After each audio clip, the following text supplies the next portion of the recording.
All right, so buckle up. This is about to be a long one. So I just wanted to give just some encouragement as it being December 1st. And a lot of us are thinking about New Year's resolutions. We're thinking about how we're going to make changes come January 1st of 2026. So let me introduce you to my 2024. Don't be nosy. But this is my 2024 vision board. And all I did was just picked a bunch of pictures and made a collage. I didn't sit down. I didn't cut anything out of newspapers. I literally went to Google and picked out images that conveyed what changes I needed to make inside of my life, spiritually, emotionally, financially, physically, all of the aboves, right?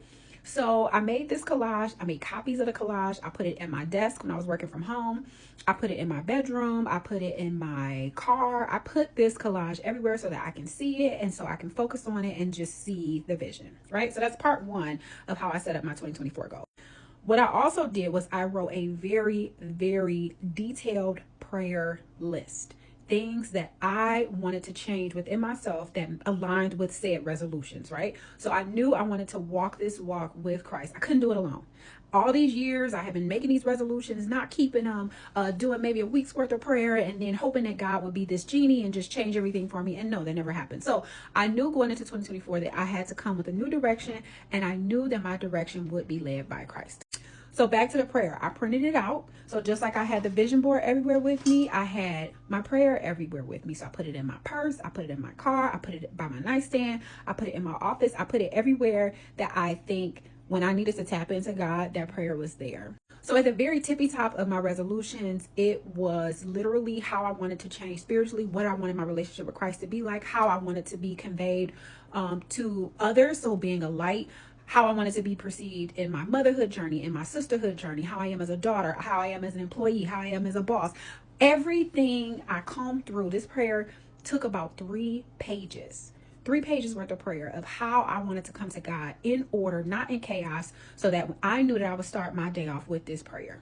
I prayed on how to be forgiven by people and how to forgive people, right? I prayed about covetousness. I prayed about jealousy, envy, depression, anxiety. I literally prayed about everything. And that was how I started out my 2024. And that's still how I start out my day today. I was so thankful, and the blessings were continuing to run in, that I didn't have to do one of these for 2025.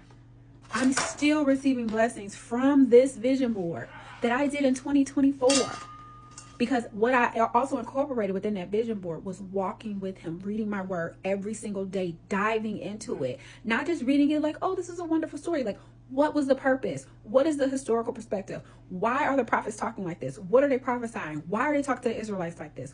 Why is this happening? What is the messaging? I knew that I wanted to go into 2024 and 2025 and now 2026 with an incredibly tight relationship with God.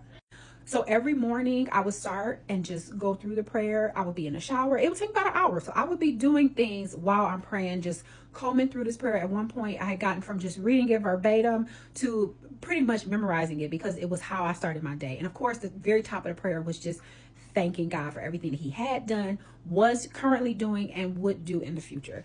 So my testimony today, remind you, this happened in 2024. By mid 2024, my prayer had completely shifted to just being thankful.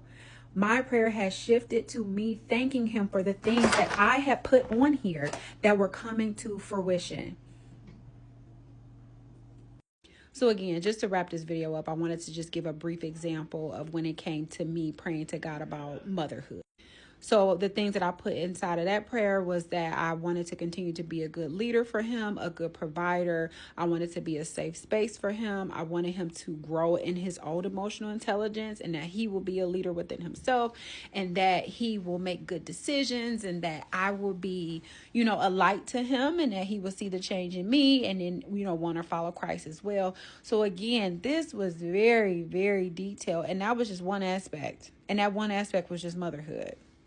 But if you made it this far, I hope this is helpful. If you all wanted me to get more into detail about how I prayed about my finances, how I prayed about the house that I ended up buying, how I prayed about just my internal change and my spiritual change, I'll be more than happy to show that and just give my perspective of how I just changed my entire life in 2024.